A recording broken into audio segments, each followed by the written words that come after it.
Get your free copy of the complete tutorial at www.teachucomp.com/free. Once a file has been uploaded to Teams, you can turn it into a tab in a channel or chat conversation to allow for quick and easy access by team members.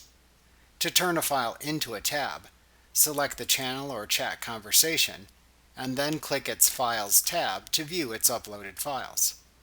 Then navigate to find the file to show as a tab if needed and right-click it.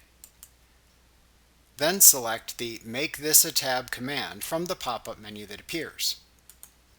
Alternatively, you can click the circle to the left of its name to select it, and then click the Make This a Tab button in the toolbar above the list of files and folders. The file then appears as a tab in the channel or chat.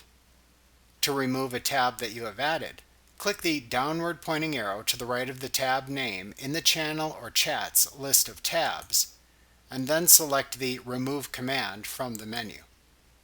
Then click the Remove button to confirm.